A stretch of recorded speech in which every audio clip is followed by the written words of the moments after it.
History is often told through battles, empires, and leaders. But what if the real story lies in the quiet moments between the action, the deep breaths, the silent stargazing? These pauses shaped humanity as much as any conquest. Our ancestors survived not just through toil, but through reflection, seeking meaning in the world around them. They looked for signs, patterns, and a sense of the divine in daily life, believing wisdom came from understanding their place in the universe. Reflection wasn't a luxury.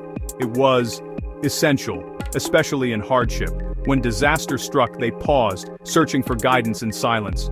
Every event, big or small, was seen as a message, a chance to learn and realign with the world's order. This wasn't escapism. It was deep engagement with reality. Today, surrounded by constant noise, we rarely pause to reflect. But perhaps our ancestors' greatest strength was found in those silent moments. The story of history is incomplete without the power of reflection, the unseen force that shaped civilizations. It's an invitation to stop, listen, and find meaning in the details of our own lives.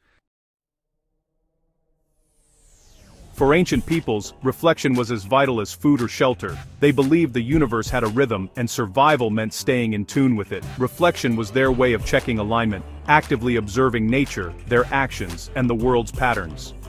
A farmer didn't just pray for rain. He watched the birds, felt the soil, and questioned his own stewardship. Every detail was a clue, pieced together through reflection to guide decisions. This practice fostered connection. People saw themselves as part of a larger system, not separate from nature or the divine. Disruptions were signals of imbalance, prompting honest self-examination and course correction. Wisdom wasn't just knowledge, but understanding relationships and consequences. Divine reflection turned ordinary events into lessons, teaching people to live with awareness and intention. It was a survival strategy, ensuring choices were guided by more than just fear or desire. Across ancient lands, reflection was woven into daily life. In drought, communities didn't just act, they gathered to reflect, asking what imbalance might have caused hardship. Elders met under sacred trees, listening to nature and sharing dreams, seeking spiritual solutions to physical problems. Reflection restored balance through rituals, service, or renewed harmony with the land. For a merchant, reflection before a journey meant seeking omens and clarity, aligning plans with the divine. This wasn't superstition, but practical risk management rooted in a spiritual worldview. Physical and spiritual worlds were intertwined, reflection bridged them. It translated spiritual insight into real-world action, guiding people through challenges with wisdom, not just force. Divine reflection was their greatest resilience, not a sign of weakness. It allowed them to navigate life's storms with clarity and purpose. Our ancestors saw every moment as a lesson, every event as meaningful. They found the divine in small details, a broken tool, a chance encounter, treating them as signposts. Simple tasks became meditations. Weaving a basket taught unity, grinding grain taught patience. Patterns mattered.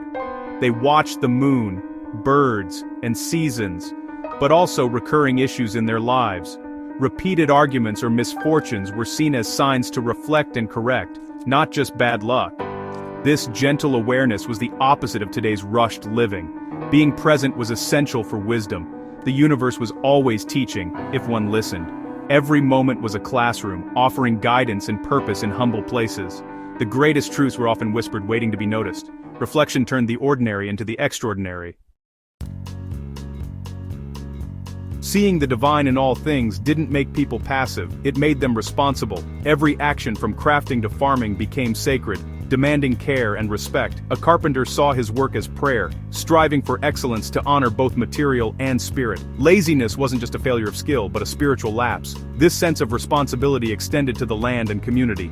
Farmers became stewards, leaders ruled with justice. Morality became a daily practice, not just a set of rules. Divine reflection motivated right action, reminding people their choices mattered. They were partners with the divine, tasked with maintaining harmony. True power came from serving the world with a reflective heart. Reflection demanded their best effort, turning everyday life into a sacred duty.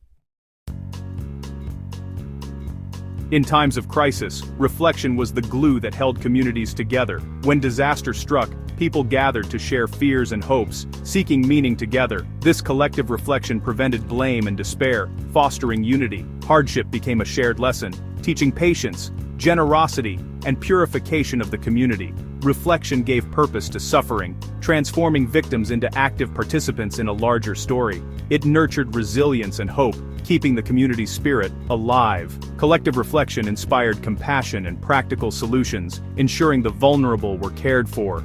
It reinforced core values, justice, support, and generosity.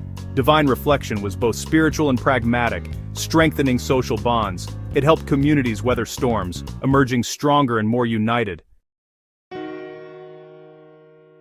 Divine reflection was a skill, intentionally taught and passed down. Elders taught the young to read nature, interpret dreams and listen within, through stories, rituals, and example. We can reclaim this art today by integrating intentional pauses into our routines. Start small. Take 5 minutes each morning to sit in silence, notice your surroundings and ask what needs your attention. Use stories, read, reflect, and find meaning in your own experiences. At day's end, review not just what happened, but what you learned and felt. Look for patterns and lessons, seeing your life as a meaningful story. This practice transforms anxiety into awareness, and stress into signals for realignment. It shifts us from reactivity to responsiveness, guided by an inner compass. The journey inward is the most important, connecting us to ancient wisdom and our deepest selves. By reclaiming reflection, we ensure our own growth and resilience in a complex world.